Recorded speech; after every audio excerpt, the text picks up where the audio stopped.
فاسألوا أهل الذكر إن كنتم لا تعلمون۔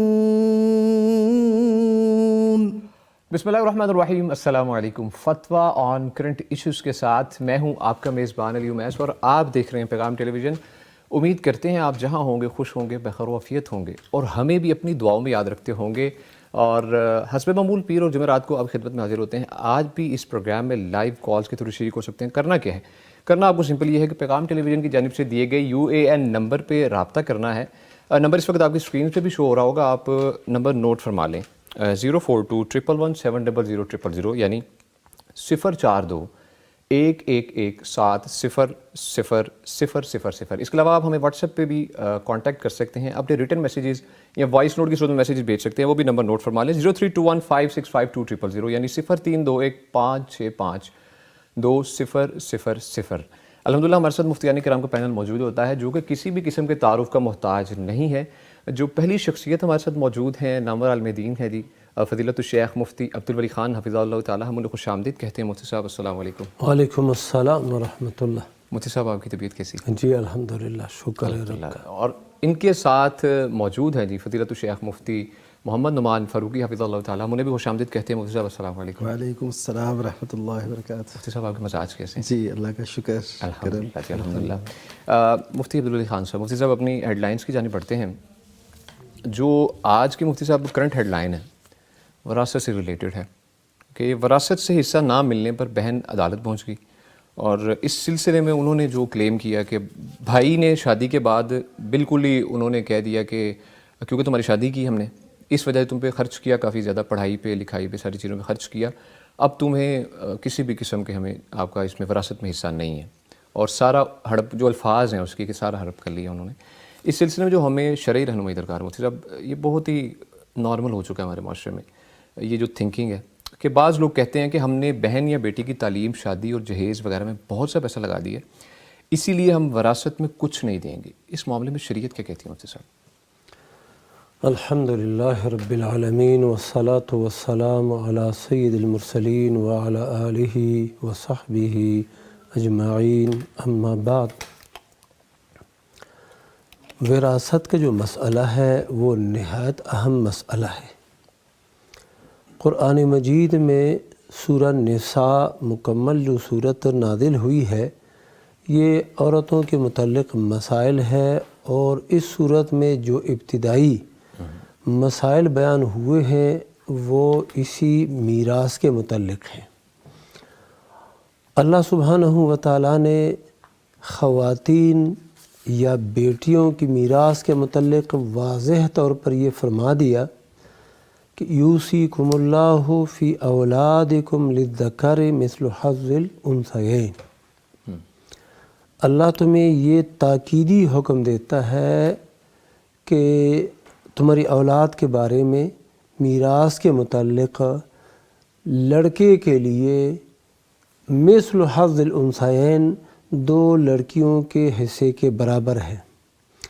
اہل تفسیر نے یہاں پر یہ فرمایا ہے کہ جو بیٹی ہے، لڑکی ہے، اس کو اللہ سبحانہ و تعالیٰ نے اس کے حصے کو بنیاد بنایا کہ جو لڑکا ہے اس کو کتنے حصے ملیں گے، اس کو کیا ملے گا، تو فرمایا دو لڑکیوں کے حصے کے برابر، یعنی مثال کون سی؟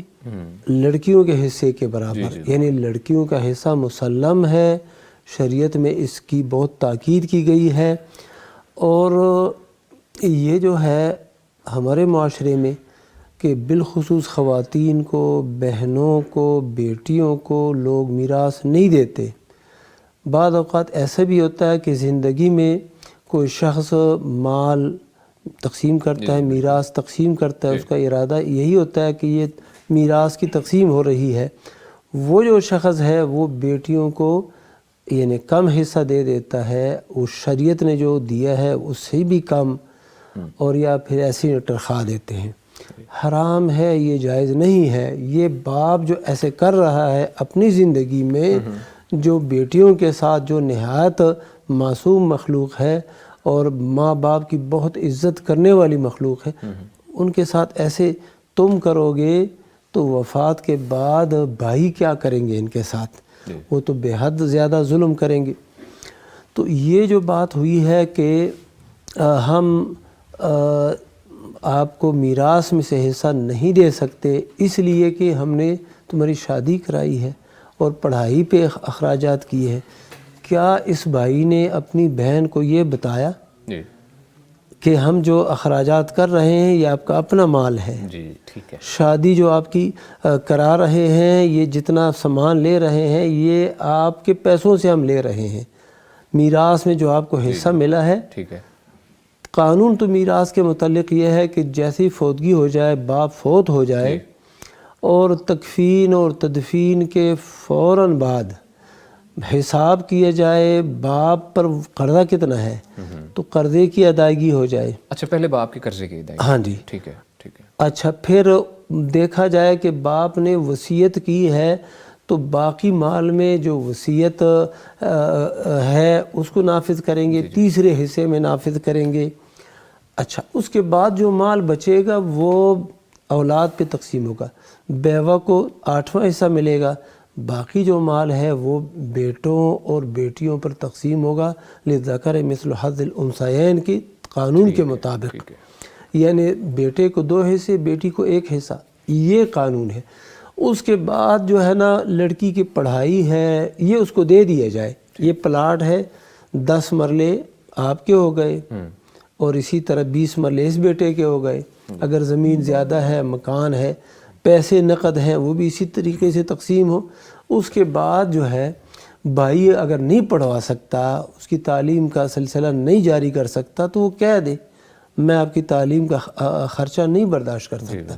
جب ایک دفعہ آپ نے ہیبہ کر دی، یہ تو ہیبہ ہے نا کہ بہن پہ خرچہ کیا، یہ ہیبہ، تو اب اس کے بعد کہتے ہوئے ہم نے میراث پہ نہیں دیں گے، نہیں بالکل ایسے ہی۔ تو یہ کیا ہے؟ وہی مثال اس پر صادق آتی ہے جو اللہ کے نبی صلی اللہ علیہ وسلم نے وہ مثال بیان فرمائی ہے کہ العائد فی ہبتہ کالکلب العائد فی قیئہ، جو شخص ایک ہبہ کر دیتا ہے ایک چیز اور اس کے بعد اس کو پھر سے واپس مانگتا ہے کہ میں نے جو چیز آپ کو گفٹ کی ہوئی ہے وہ واپس دے دو، تو اب یہ ایسا ہی جیسے کتا الٹی کرتا ہے اور پھر اس الٹی کو پھر سے چاٹنے لگتا ہے، کھانے لگتا ہے۔ تو یہ ایسی ہی مثال ہے۔ اس بہن نے جو عدالت گئی ہے ایک جرأت کا مظاہرہ کیا ہے اور یہ ساری خواتین کو یہ کرنا چاہیے۔ یہ بھائی اس سلسلے میں ظلم کرتے ہیں، یہ تو اس نے یہ کہہ دیا نا کہ ہم نے پڑھائی آپ کی پر خرچہ کیا ہے، آپ کی پڑھائی پر اور اس شادی پر، بات بالکل دیتے ہی نہیں۔ ابھی بہن کی شادی بھی نہیں ہوئی، بہن کی پڑھائی بھی ابھی چھوٹی ہے، جاری ہے، اتنے اخراجات نہیں ہو رہے، وہ ان کو پیسے نہیں دیتے، میراث میں ان کو حصہ نہیں دیتے۔ تو اور کیا کہتے ہیں اگر حصہ مانگتا ہے تو کیا ہے، ہمارے گھر کے دروازے تیرے لیے بند ہیں۔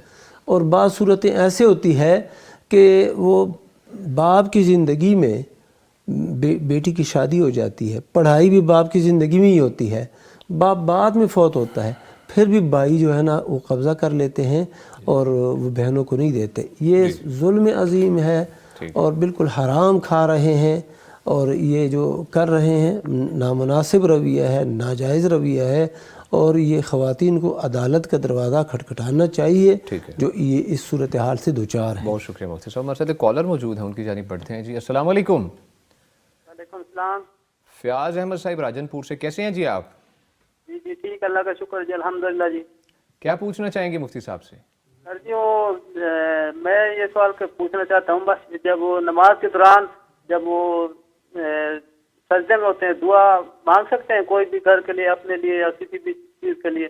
ٹھیک ہے جی، بہت شکریہ کال کرنے کے لیے۔ آپ کا سوال کا جواب مفتی صاحب لیتے ہیں، مفتی نعمان فاروقی صاحب۔ جی سجدے میں دعا مانگ سکتے ہیں بالکل، اور نبی کریم صلی اللہ علیہ وسلم نے تو یہاں تک فرمایا کہ فاجتہدوا فیہ الدعاء، کہ سجدے میں دعا جو ہے نا وہ اس کی پوری کوشش کرو، قابل ان یستجاب لکم، کہ قریب ہے، زیادہ لائق ہے کہ وہ قبول ہو تمہارے لیے۔ تو سجدے میں چونکہ بندہ رب کے قریب ہوتا ہے، اور عاجزی کا، عجز و انکسار کا جو سب سے بڑا اظہار ہے نا وہ سجدے کی حالت ہے۔ اور دعا سے مطلوب بھی یہ ہوتا ہے کہ انسان زیادہ سے زیادہ عجز و انکسار کا اظہار کرے. تو سجدے سے زیادہ اور کیا عجز و انکسار ہوگا. تو اس لیے نبی صلی اللہ علیہ وسلم نے دعا کرنے کا کہا بھی. اس پہ اب دو ہیں جو لوگ پوچھتے ہیں. ایک تو یہ کہ قرآنی دعا ہم سجدے میں کر سکتے ہیں، کیونکہ ایک دوسری حدیث میں آیا ہے قرآن مجید مجھے روکا گیا ہے کہ میں رکوع اور سجدے میں پڑھوں. نبی صلی اللہ علیہ وسلم نے فرمایا. تو اس کا مطلب ہے قرآن مجید تو نہیں پڑھ سکتے، لیکن ایز اے دعا قرآن مجید پڑھ سکتے ہیں، جیسے نبی صلی اللہ علیہ وسلم سے ثابت بھی ہے. ٹھیک ہے. تو یعنی ایک تو قرآنی دعائیں بھی پڑھ سکتے ہیں، مسنون دعائیں بھی پڑھ سکتے ہیں، اور اپنی کوئی حاجت کی دعا ہے وہ بھی پڑھ سکتے ہیں. باقی رہا کہ زبان کا بھی بعض لوگ مسئلہ پوچھتے ہیں کہ ہم اپنی زبان میں مانگ سکتے ہیں. اس میں نفل نماز میں تو چلیں اس بات کی گنجائش موجود ہے کہ آپ اپنی زبان میں مانگ لیں دعائیں، لیکن فرض میں یہ کوشش کرنی چاہیے کہ مسنون یا عربی ہی میں مانگے. ٹھیک ہے. بہت شکریہ مفتی صاحب. مفتی صاحب ہم اپنی نیکسٹ ہیڈ لائن کی جانب بڑھتے ہیں. یہ بھی معاملہ اس وقت سوسائٹی میں چل رہا ہے مفتی صاحب، تو پکڑ کسی بھی وقت ہو سکتی ہے کہ لاہور میں ہی اقبال ٹاؤن کا علاقہ ہے، وہاں پر بجلی چوروں کے خلاف آپریشن کیا گیا ہے اور متعدد کنیکشن جو ہے منقطع کر دیے گئے ہیں. لیسکو نے کیا ہے مفتی صاحب یہ آپریشن، اور بہت سے لوگوں نے جو ہے نا غیر قانونی طور پہ بجلی جو ہے نا چوری کا الزام تھا اور جو ثابت ہوا، اور ان کے کنیکشن منقطع کیے اور گرفتاریاں بھی کی گئی. اس سلسلے میں مفتی صاحب بڑا انٹرسٹنگ کویسچن ہے، کیونکہ یہ عام تھاٹ اگر کوئی کر بھی رہا ہو نا، ہمیں علم بھی ہو کہ یہ غلط کام کر رہا ہے، جب اس کو بولا جائے تو وہ آگے سے یہی الفاظ ادا کرتا ہے. تو ذرا اس کی ہمیں شریعت میں رہنمائی چاہیے کہ کچھ لوگ بجلی چوری کرتے ہوئے یہ کہتے ہیں کہ گورنمنٹ نے بجلی کے بلوں میں بہت زیادہ ناجائز ٹیکسز لگائے ہوئے ہیں، اس لیے ہم بجلی چوری کرتے ہیں. اس سلسلے میں شریعت کیا رہنمائی کرتی ہے؟ صحیح. یہ بجلی چوری جو ہے یا کسی بھی چیز کی چوری، ایک ہوتی ہے عام چوری یعنی کسی شخص کی فرد کی، اور ایک ہوتا ہے کہ ملکی یا ملی سطح کی چوری.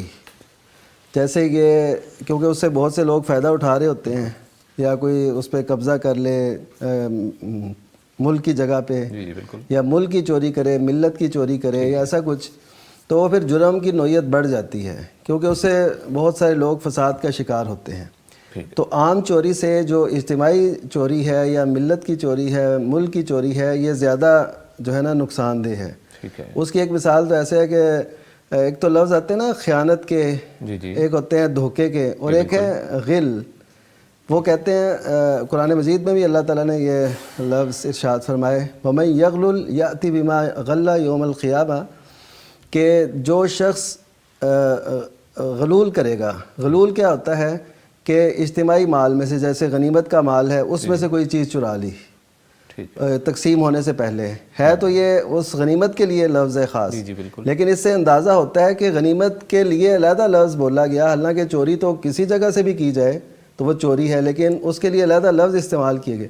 اس کا مطلب ہے اجتماعی سطح پہ جو چوری کی جاتی ہے، اجتماعی ملک کی سطح کی، تو اس کا جو ہے نا اس کی جو شناعت ہے، اس کی جو سزا ہے وہ بڑھ جاتی ہے. تو یہ بالکل ناجائز ہے. نبی کریم صلی اللہ علیہ وسلم نے جب ایسے حکمرانوں کی پیشگوئی فرمائی تھی کہ تمہارے ایسے حکمران آئیں گے جو آپ نے فرمایا کہ سترون بعدی اثرتن و فتنن، کہ تم میرے بعد بہت سے فتنے دیکھو گے اور بہت سی ترجیحات دیکھو گے. تو صحابہ کرام رضی اللہ عنہ نے پوچھا کہ ہم پھر کیا کریں ان دنوں میں، یعنی ہمارے اوپر دوسروں کو ترجیح دی جائے گی، ہمیں ہمارا حق نہیں ملے گا. تو آپ صلی اللہ علیہ وسلم نے ارشاد فرمایا کہ تم نے ادوا الیہم حقہم، کہ ان کا حق تم ان کو ادا کرو، اور جو تمہارا حق ہے وہ اللہ تعالیٰ سے اس کا سوال کرو. یعنی یہ ایسا ایک ضابطہ ہے کہ اگر آپ سے کوئی زیادتی کر رہا ہے، یعنی حکومتی سطح پر، آپ اگر اسے براہ راست ایسا کریں گے تو کلیش آئے گا، اور اسلام اس کی اجازت نہیں دیتا. اسلام کہتا ہے کہ تم اپنا حق اللہ تعالیٰ سے مانگو اور ان کا جو حق ہے وہ ادا کرتے رہو. اگر بجلی کے ساتھ ایسے کیا جا رہا ہے اور اگر ایسے صورت موجود ہے کہ بے جا ٹیکسز لگائے جا رہے ہیں، تو ہمیں اس بات کا احتجاج کرنا چاہیے. ہم اس بات کو لے کے اٹھیں اور اچھے طریقے سے، یعنی ٹکراؤ کی صورت نہ ہو، اچھے طریقے سے ہم یہ بیان کریں کہ یہ زیادتی ہے، یہ نہیں ہونا چاہیے. لیکن ایسے بجلی چوری کرنا یہ درست نہیں ہے. اور یہ بجلی چوری قطعاً حرام ہے، بالکل ناجائز ہے کہ کوئی بجلی چوری کرے اور یہ کہے کہ بے جا ٹیکس ہیں. اب دیکھیے بجلی چوری اوپر سے سینہ زور. ہاں اچھا، دوسری بات یہ ہے کہ بجلی جو چوری کر رہا ہوتا ہے نا، وہ حکومت کی نہیں کر رہا ہوتا، یہ شاید آپ کے علم میں ہوگا کہ ہمارے ہاں جب بجلی چوری ہوتی ہے نا، بالکل بالکل، تو بجلی چوری کا جو خمیازہ ہے وہ اس کے محلے کے لوگ بھگتتے ہیں، عام عوام، بالکل، یعنی وہ وابڈا والے نہیں ادا کرتے، بے شک۔ وہ آپ کے ہمسائے ادا کر رہے ہیں، وہ آپ کے قریبی ادا کر رہے ہیں۔ وہ کیسے کہ وابڈا نے دیکھنا ہے اس فیڈر سے اتنے یونٹ گئے ہیں، اس نے کہنا ہے جی اتنے یونٹ مجھے چاہیے۔ اب یہ لائن مین جو ہے یا میٹر ریڈر، یہ ان کی ہوتی ہے، وہ کیسے کس سے فکس کر لیتے ہیں، اور ہمارے معاشرے میں یہ بھی عام ہے۔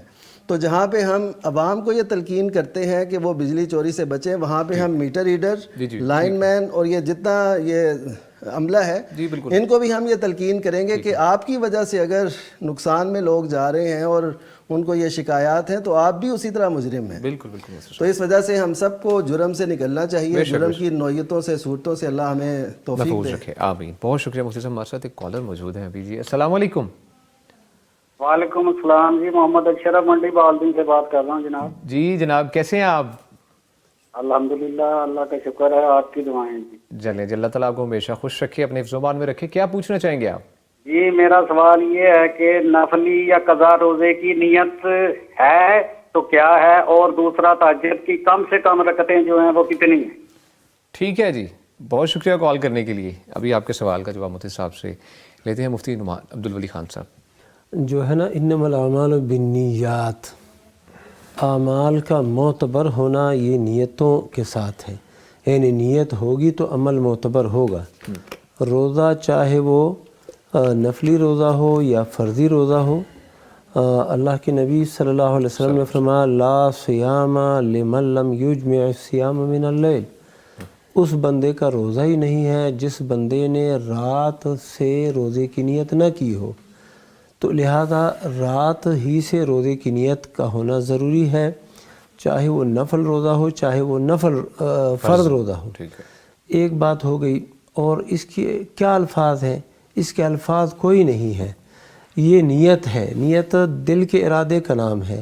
آپ اپنے دل میں کہیں گے کہ کل جو طلوع ہوگا تو وہ روزہ میں نے رکھنا ہے، تو بس ٹھیک ہے، یہ دل میں آپ نیت کریں گے، اور اسی طرح یہ آپ جو ہے نا آپ کا روزہ پھر مکمل ہوگا اور درست ہوگا۔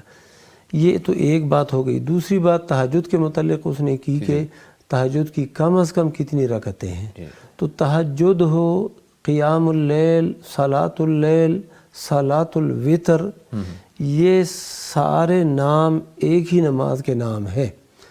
تو صلاۃ الوتر جو ہے وہ 11 رکعت، بعض روایات میں 13 رکعت بھی آیا ہے۔ ٹھیک ہے، تو مشہور جو روایت ہے وہ 11 ہے۔ اللہ کے نبی صلی اللہ علیہ وسلم 11 کم از کم رکعت، مفتی صاحب کتنی پڑھی جا سکتی ہے؟ منیمم کتنی پڑھی جا سکتی ہے؟ میں وہ بتا ہی رہا ہوں۔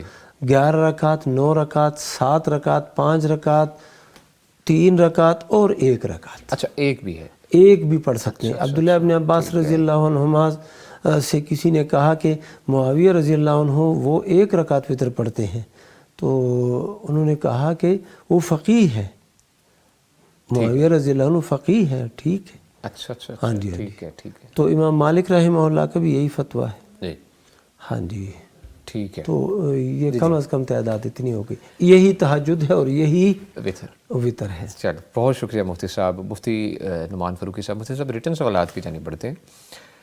پوچھا گیا ہے کہ جو نماز قضا پڑھی جائے اس کے ساتھ سنتیں بھی پڑھنی چاہیے یا نہیں؟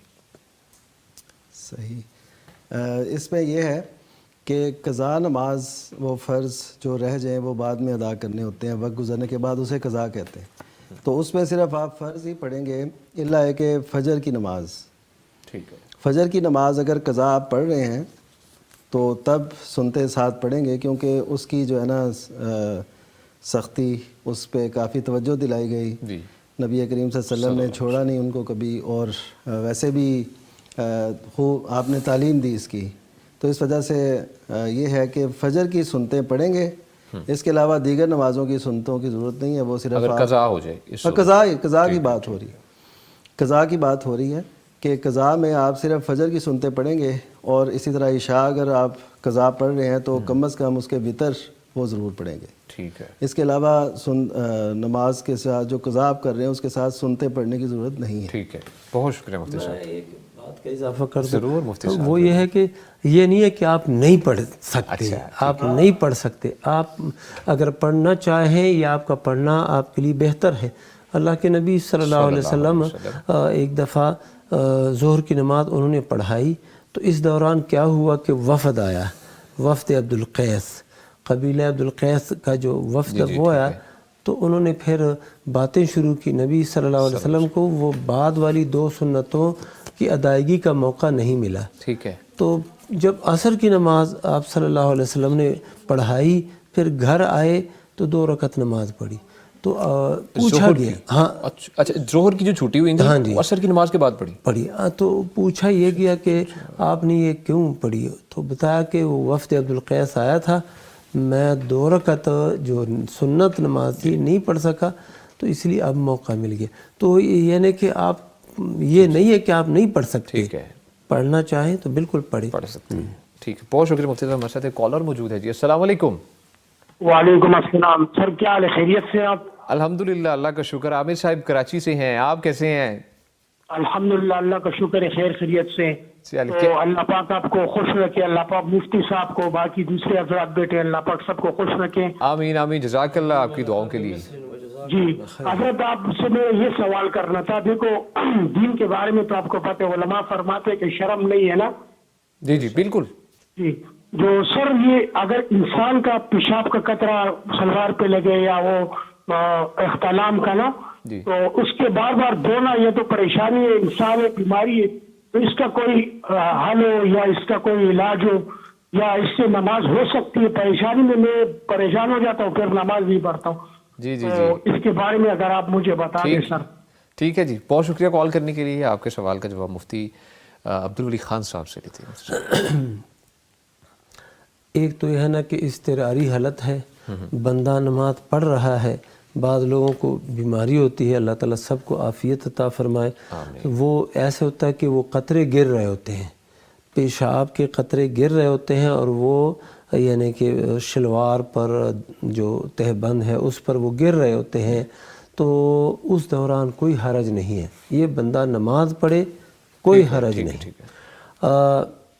وہ بعض بیویاں تھیں، صحابیات تھی، نبی صلی اللہ علیہ وسلم کے زمانے میں ان کو بیماری لگی ہوئی تھی استحاضہ کی، وہ خون جاری رہتا تھا، حیض کا خون نہیں تھا، دوسرا خون ہی تھا، وہ جاری رہتا تھا، تو وہ اس نماز کے دوران بھی تو اللہ کے نبی صلی اللہ علیہ وسلم نے ان کو یہی اجازت دی کہ آپ نماز پڑھ لے، کوئی حرج نہیں۔ ہاں دوسری نماز جب آپ پڑھیں گے تو کوشش کریں کہ پیشاب کے قطرے جہاں پر لگے ہوئے ہیں ان کو دھو لیں۔ ٹھیک ہے ٹھیک ہے، تو یہ ایک مناسب حل ہے۔ باقی ہم دعا کرتے ہیں اللہ سبحانہ و تعالیٰ اس بھائی کو صحت عطا فرمائے، اس بیماری سے نجات عطا فرمائے۔ آمین آمین، بالکل جی۔ ناظرین، آپ کی کالز اور آپ کے جو سوالات ہیں ان کا سلسلہ انشاءاللہ جاری رہے گا۔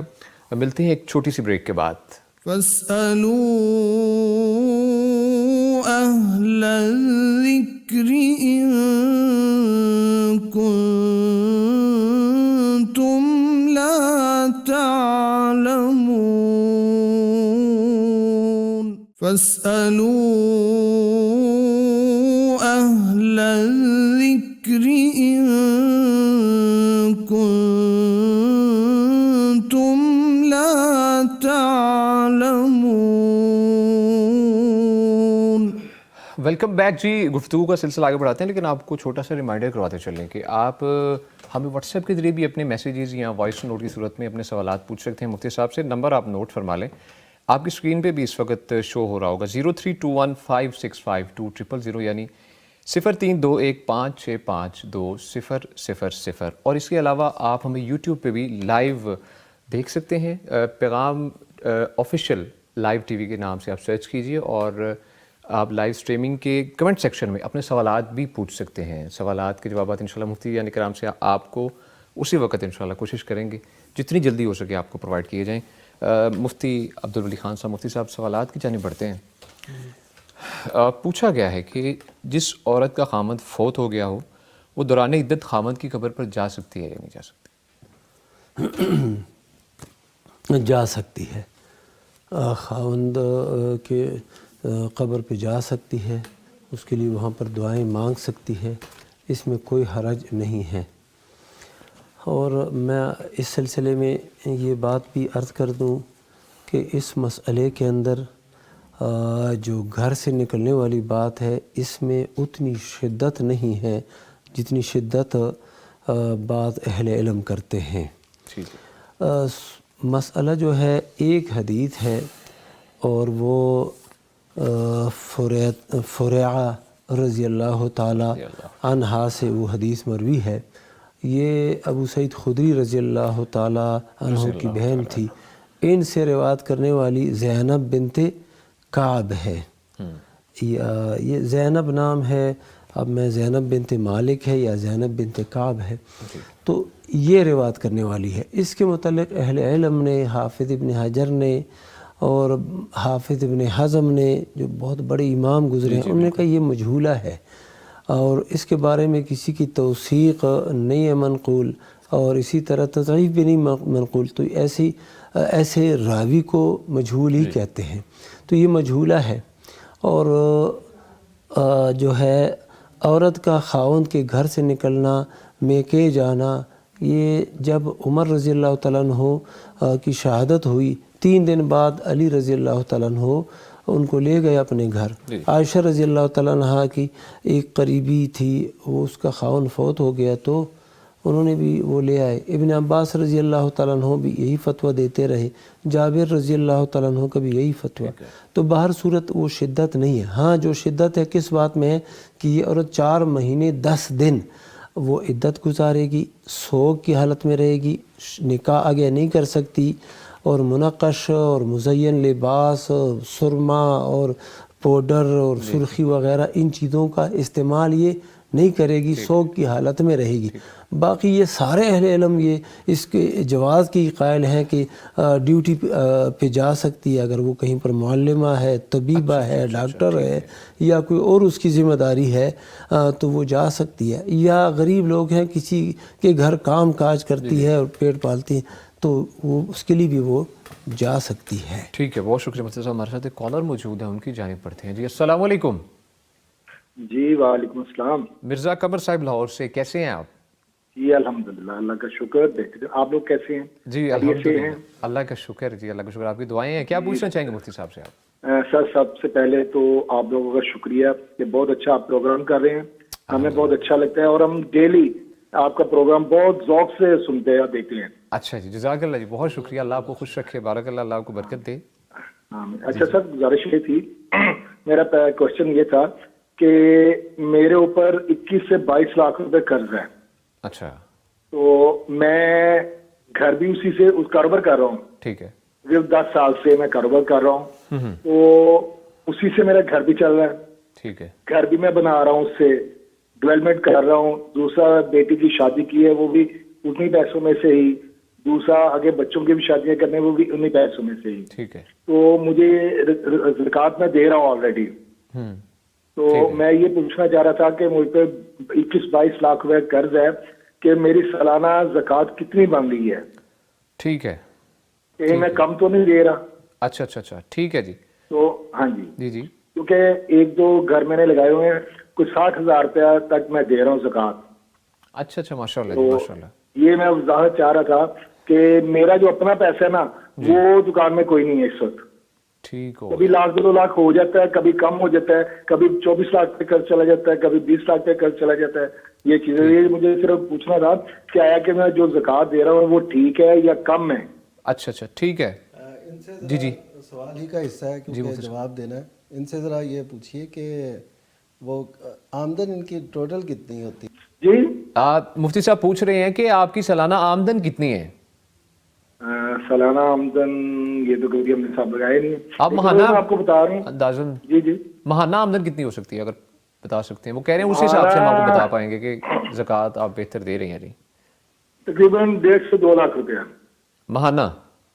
ہاں جی۔ اچھا اچھا اچھا، ٹھیک ہے، ٹھیک ہے، بہت شکریہ کال کرنے کے لیے مفتی نعمان فاروقی صاحب، سب سوال آپ نے سن لیے۔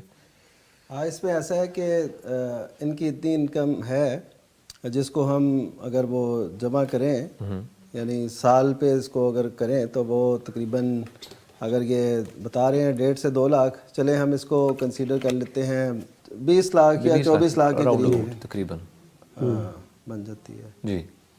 تو ظاہر ہے مفتی صاحب وہ ایک اور بات انہوں نے بتائی تھی کہ بال کبھی بڑھتا ہے کبھی کم ہوتا ہے, یہ نہیں کہ اسٹل پڑا ہوا ہے, اسی سے کہنے گھر بھی چل رہا ہے, مقروض بھی ہیں, 21-22 لاکھ روپے کا قرض بھی ہے, لیکن اس کے باوجود وہ ادا کر رہے ہیں. اصل میں ایسا ہے کہ جو ایسے کاروبار ہوتے ہیں نا جن میں کوئی انویسٹ بھی ہو رہی ہے, کوئی نکل بھی رہا ہے, کہیں قرض بھی جا رہا ہے, کہیں سے آ بھی رہا ہے, تو اس کو ایک ایک چیز کو ہم علیحدہ نہیں لیں گے. یہ پورے مال میں سے جو انہوں نے قرض دینا ہے وہ نکال لیں گے. اچھا پہلے قرض نکالیں گے. جی جی, جو ان کے اوپر ہے, جو ان پر ہے نا وہ نکال لیں گے. جو انہوں نے کسی سے لینا ہے وہ شامل کریں گے اپنے سرمایہ میں. ٹھیک ہے, سرمایہ میں شامل کریں گے. اور اس سرمایہ کا پھر آخر میں ان کو چاہیے نا حساب رکھیں. اگر پہلے انہوں نے نہیں ایسے کیا تو یہ کسی موقع پہ آغاز کر لیں, ابھی سے آغاز کر لیں اور پورا اس کا حساب رکھیں اور اس کے مطابق وہ زکوٰۃ نکالیں. اور جو ان کے پاس مال ہے وہ چونکہ مال تجارت ہے تو اس پہ زکوٰۃ ہوتی ہے.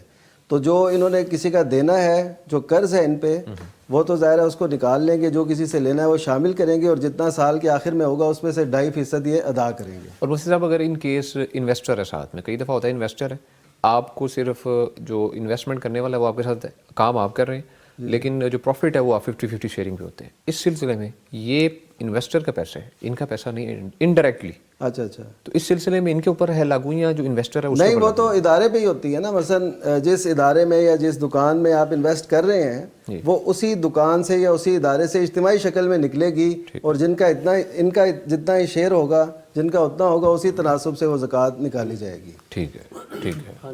جی مفتی صاحب, ایک عام قرض ہوتا ہے نا کسی کا, ایک ہے نا وہ تجارتی قرض. تو تجارتی قرض کو زکوٰۃ میں یعنی کہ حساب کرنا اور پھر اس کو منہا کرنا, یہ تھوڑا سا محل نظر ہے. یہ بڑے بڑے میلوں والے یہ کروڑوں روپے قرضہ لے لیتے ہیں, اور تو پھر تو وہ بھی زکوٰۃ نہیں ادا کریں گے کیونکہ ان کے اوپر بہت قرضہ ہے. مجھے ایسے لگ رہا ہے کہ ان کے اوپر جو قرضہ ہے نا یہ تجارتی قرضہ ہے. ایسے قرضہ نہیں ہے کہ کسی سے لے لیا, رشتہ دار سے لے لیا کہ یار مجھے نا کوئی اتنے پیسے دے دو, ہم مقروض ہیں اس طرح, کیونکہ زکوٰۃ یہ دے بھی رہے ہیں.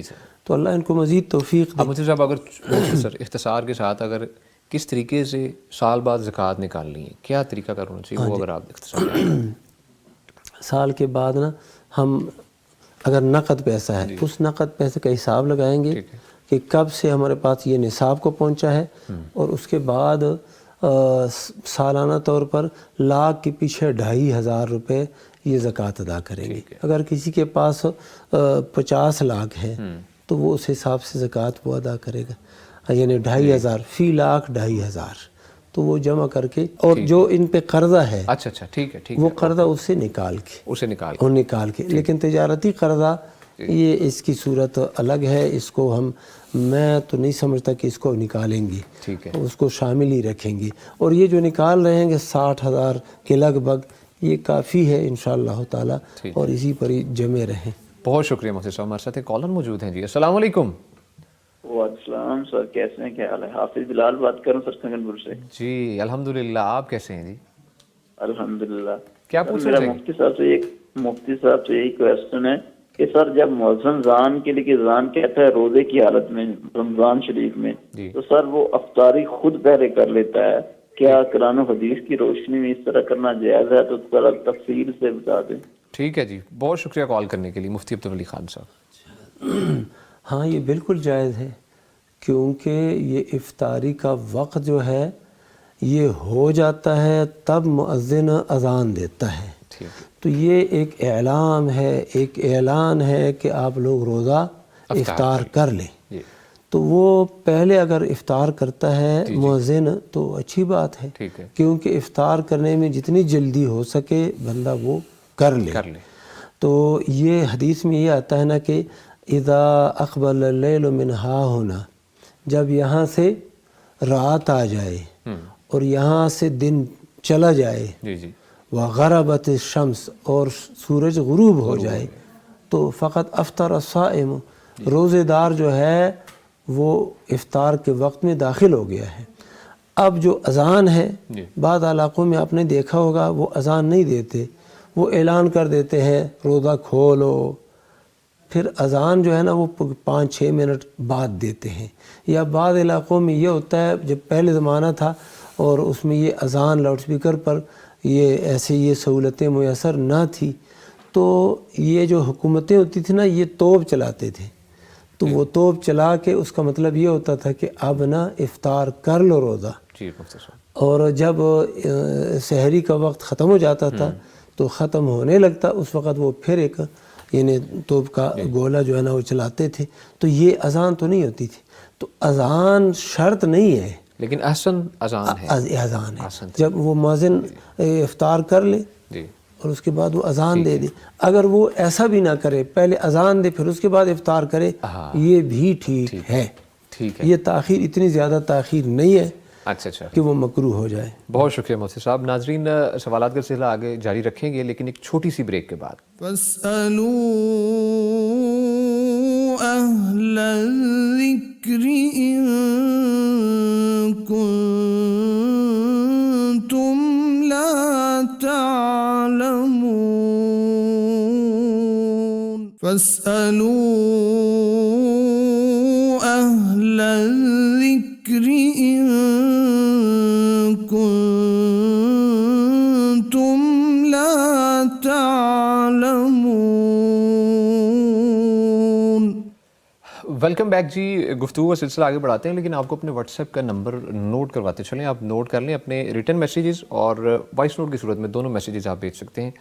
0321565200 آپ کی اسکرین پہ بھی اس وقت چل رہا ہوگا، 032156522000، اور اس کے علاوہ آپ ہمیں یوٹیوب پہ بھی اپنے کمنٹ سیکشن میں اپنے سوالات پوچھ سکتے ہیں۔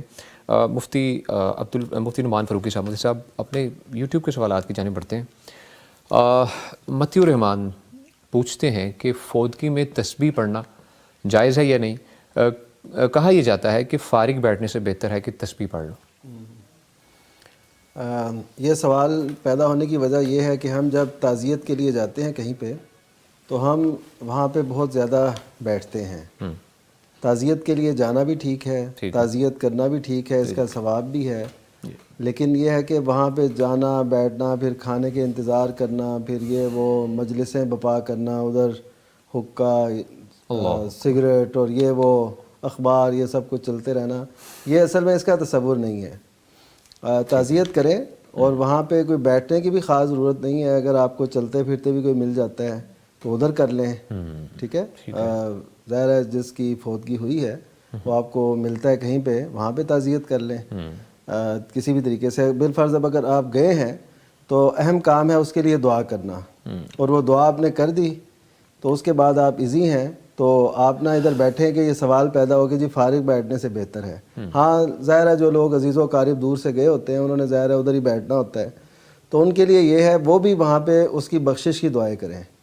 اگر کوئی ایسا کام کریں گے ہم جو شریعت مطہرہ میں ثابت نہیں ہے تو پھر یہ ہماری طرف سے ایک اضافہ ہو جائے گا، جی ہم کہیں جی اب یہ کر لیتے ہیں، اب وہ کر لیتے ہیں، اور اس کو پھر ایک وہ بنا لیا جائے، حصہ بنا لیا جائے اس فوتگی کا، تو یہ پھر درست نہیں ہوتا۔ ہاں اگر کوئی انفرادی طور پہ کوئی بھی کرتا ہے فارغ بیٹھنے سے تو بہتر ہے کہ وہ ذکر کرے، اس کے لیے دعا کرے، لیکن اس کے لیے خاص وہ صورتحال بنا کے پھر بیٹھنا اور کرنا، یہ پھر ایسے ہوتا ہے، اور اس کا پھر ایک پورا وہ ماحول بنا لینا اور ہر جگہ پھر ایسے ہی کرنا، پھر اس کا مطلب یہ ہوتا ہے کہ ہم نے کچھ ایڈ کر لیا ہے جو ہمیں اختیار نہیں تھا۔ ٹھیک ہے، بہت شکریہ مفتی صاحب۔ مفتی صاحب اپنے اگلے سوال کی جانب بڑھتے ہیں۔ مفتی عبدالعلی خان صاحب احمد کے نام سے ہیں، پوچھتے ہیں کہ سورہ واقعہ رات کو پڑھنے سے فاقہ یا تنگ دستی نہیں ہوگی؟ حضرت عبداللہ بن مسعود اپنی بیٹیوں کو پڑھنے کا بھی حکم دیتے تھے، کیا یہ درست ہے؟ سورہ واقعہ جو ہے نا قرآن مجید کی عظیم صورت ہے، شاندار صورت ہے، لیکن اس مقصد کے لیے پڑھنا کہ رزق میں اضافہ ہو اور فاقوں سے بندہ محفوظ رہے، اللہ کے نبی صلی اللہ علیہ وسلم سے کسی مرفوع حدیث میں یہ نہیں آیا ہے۔ عبداللہ بن مسعود رضی اللہ تعالیٰ عنہ کے بارے میں ایسی روایت آتی ہے، لیکن وہ روایت سند کے لحاظ سے ضعیف ہے، ثابت نہیں ہے، تو جب ثابت نہیں ہے تو بندہ اس نیت سے نہ پڑھے، تلاوت کی نیت سے پڑھے، یہ پڑھے، سورہ رحمان بھی پڑھے، باقی صورتیں بھی پڑھے، اور ایک روٹین بنائے قرآن مجید کی تلاوت کی کہ مہینے میں جو ہے نا ایک دفعہ قرآن مجید کی تلاوت ہو جائے، پھر قرآن مجید کی برکات خود بخود نازل ہوتی ہے۔ یہ جو آپ دیکھتے ہیں نا 30 پارے، 30 پارے، اس کی بنیاد کیا ہے؟ وہ اس کی بنیاد وہی حدیث ہے، عبداللہ بن عمر رضی اللہ تعالیٰ عنہما کو نبی صلی اللہ علیہ وسلم نے کہا تھا کہ قرآن مجید کو ختم کیا کرو، مکمل کر لیا کرو، پڑھا کرو 30 دنوں میں۔ ماشاءاللہ، ٹھیک۔ اچھا 30 دنوں میں، 20 دنوں میں، 15 دنوں میں، یہ 10 دنوں میں، 7 دنوں میں، اور کم از کم جو بات ان کی خواہش ہوتی نہیں میں اس سے زیادہ پڑھ سکتا ہوں، میں اس سے زیادہ پڑھ سکتا ہوں، تو اللہ کے نبی صلی اللہ علیہ وسلم نے پھر اس سے کہا کہ جو ہے نا 3 دن سے کم میں ہرگز نہیں۔ تو یہ اسی سے پھر 30 پارے بن گئے ہیں، 7 منزلیں بنی ہیں، تو یہ وہ ترتیب ہے۔ ٹھیک ہے، بہت شکریہ مفتی صاحب۔ ہمارے ساتھ ایک کالر موجود ہیں۔ جی السلام علیکم۔ وعلیکم السلام۔ فیاض احمد صاحب جام پور سے، کیسے ہیں آپ؟ جی فیاض احمد جام، ٹھیک ہے جی، اللہ کا شکر، خیریت۔ کیا پوچھنا چاہیں گے آپ؟ یہ سر جی وعلیکم السلام۔ آپ اپنے ٹی وی کی آواز والیوم بند کر لیں یا بالکل لو کر لیں، آسانی ہوگی آپ کے لیے بھی، ہمارے لیے بھی۔ آواز کم کر، وہ نا سر جی اپنا صدقے کا گوشت جو ہوتا ہے تو جانور بکرا یا گائے، اس کو گھر میں بھی استعمال کر سکتے ہیں یا اچھا کو دے سکتے ہیں؟ ٹھیک ہے جی، بہت شکریہ کال کرنے کے لیے مفتی عبدالولی خان صاحب۔ مفتی صاحب، صدقے کے بکرا یا کوئی بھی جانور ہے اس کو گھر کے استعمال کے لیے کیا جا سکتا ہے گھر میں؟ یہ جو صدقہ ہے نا اس کی 2 قسمیں ہیں۔ ایک کو کہتے ہیں صدقہ واجبہ، یعنی نظر، ٹھیک ہے، کسی نے اگر میرا یہ کام ہو گیا تو میں اللہ کے نام پر ایک جانور ذبح کروں گا، بکرا، چھترا، جو بھی ہے۔ اب یہ نظر ہے، یہ آپ نے غرباء مساکین ہی کو دینا ہے، ٹھیک ہے، اس کو خود گھر میں نہیں استعمال کر سکتے۔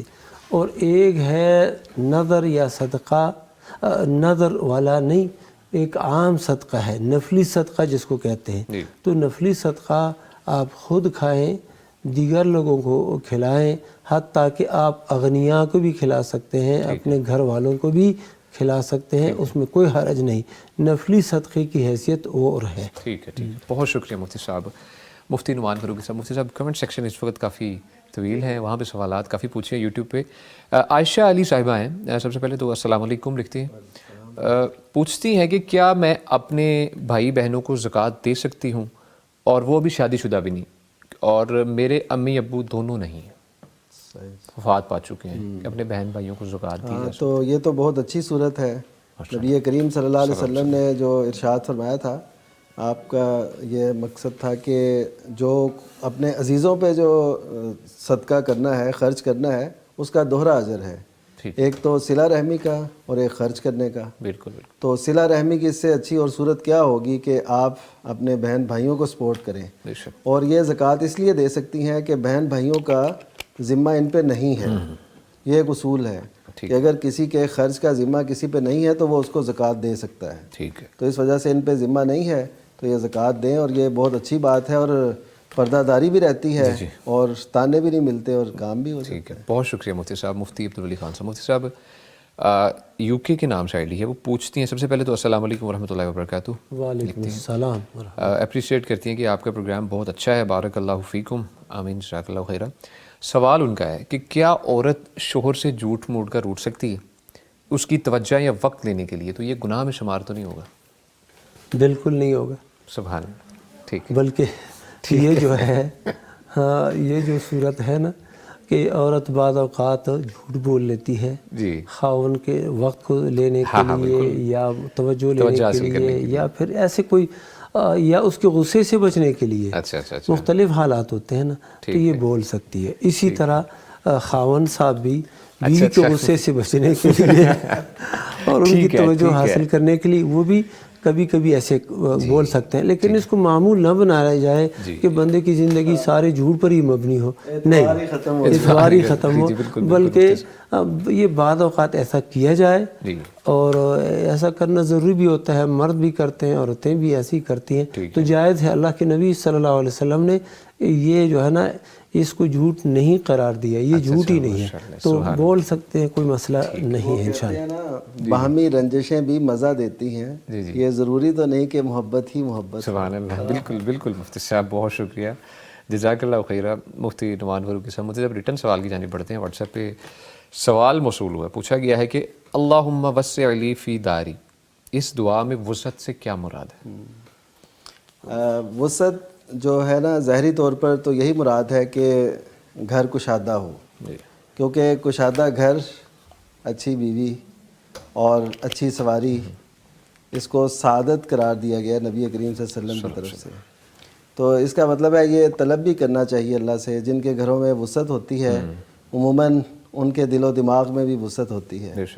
جو گھر تنگ گھروں میں رہتے ہیں، پھر وہ سوچ فکر، حتیٰ کہ آپ اگر تنگ گھروں میں، تنگ علاقوں میں، کنجسٹڈ ایریاز میں رہتے ہیں، بعض اوقات اس کے اثرات بھی پڑتے ہیں۔ بے شک مفتی تو وسع لی فی داری کا اصل مطلب تو یہ ہے، لیکن اس کے ساتھ ساتھ اس میں آپ ضمنی طور پر یہ بھی سمجھیے کہ اس میں وسعت ہے۔ اور دار کا لفظ عموماً لوگ گھر کے لیے بولتے ہیں، لیکن یہ بولا جاتا ہے ایک حویلی ٹائپ گھر کے لیے، جس میں کئی گھر آ جاتے ہیں۔ اچھا جی ہاں، محلے کے لیے بھی بولا جاتا ہے، اور جس میں کئی گھر آ جائیں، تو ہمیں یعنی محلہ بھی ایسا ملے، علاقہ بھی ایسا ملے، لوگ بھی ایسے ملے، گھر کے افراد بھی کشادہ ظرف ہوں، بالکل، تو پھر کیا خوبصورت وہ زندگی ہو۔ تو یہ اصل میں سارے مفہوم اس کے دعا کے اندر، جامع دعا کے اندر شامل ہے۔ ٹھیک ہے۔ اور اگر یہ گھر تنگ ہو نا، تو آپ کا سامان کہاں پر پڑا ہوتا ہے، لیٹنے کی جگہ وغیرہ، یہ بڑی تنگی ہوتی ہے، اس لیے اللہ سے دعا مانگنی چاہیے کہ گھر دے، وسیع گھر دے، ہر لحاظ سے جس میں وسعت ہو۔ آمین، بہت شکریہ مفتی صاحب، مفتی عبدالولی خان صاحب۔ مفتی صاحب، اگلا سوال ہے کہ بے نظیر انکم سپورٹ سے مدد لی جا سکتی ہے یا نہیں؟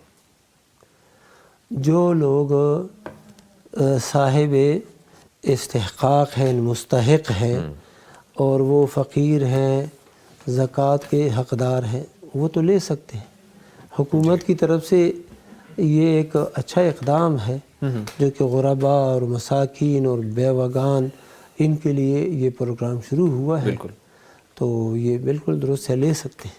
لیکن مستحقین، بعض لوگوں نے نا ایسا کیا ہوتا ہے، سفارش وغیرہ واسطوں کے ذریعے، وہ مستحق نہیں ہوتے، مالدار ہوتے ہیں، وہ بھی اسی انکم ٹیکس کون سا پروگرام ہے، بے نظیر انکم سپورٹ پروگرام، یہ لے رہے ہوتے ہیں، تو ان کے لیے جائز نہیں ہے۔ مفتی صاحب، اگر جو اس اسکیم کے جو اندر کام کرنے والے لوگ ہوتے ہیں، وہ بھی اگر اس فراڈ میں ملوث ہوں، فراڈ کے طریقے سے حاصل کریں، فراڈ میں باہر والے ملوث ہوں، اندر والے ملوث ہوں، یہ سب کے لیے ناجائز ہے، اور وہ ان کو اللہ سے ڈرنا چاہیے کہ یہ پیسہ ہی پیسہ ہے، ایمان تمہارا کہ ہر وقت پیسہ، ہر وقت پیسہ، تو یہ تو ان کو اللہ کا خوف رکھنا چاہیے، ہم سب کو اللہ کا خوف رکھنا چاہیے کہ حرام مال اور ناجائز مال وہ نہ حاصل کرے۔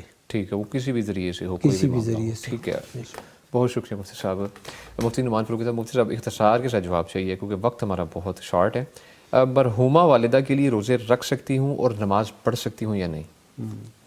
اگر تو ان کے ذمے تھے روزے، ان کے ذمے تھے روزے، نظر کے ہوں یا فرض روزے، تو وہ تو رکھ سکتی ہیں، یعنی 1 سال کے جو آخری سال وہ نہیں رکھ سکیں، لیکن اس کے علاوہ نماز ان کے لیے نہیں پڑھ سکتی۔ اچھا، نماز نہیں پڑھ سکتی، اور نفلی روزے بھی نہیں ان کے لیے رکھ سکتی۔ ہوتا ہے نا کسی کے ذہن میں یہ ہے کہ میں ان کو ثواب پہنچانے کے لیے روزے رکھوں یا نماز ثواب پہنچانے کے لیے نفل پڑھوں، پھر تو نہیں کر سکتی۔ ٹھیک ہے، ان کے ذمے تھے تو پھر اگر ذمے تھے پھر کریں گے، کیونکہ نبی صلی اللہ علیہ وسلم سے پوچھا گیا، آپ نے فرمایا کہ اللہ تعالیٰ کا جو قرض ہے اس کا زیادہ حق ہے کہ اسے پورا کیا جائے، کیونکہ ان کے ذمہ روزے تھے، ایک خاتون کے ذمہ، تو اس کی بیٹی نے پوچھا۔ بہت شکریہ مفتی صاحب۔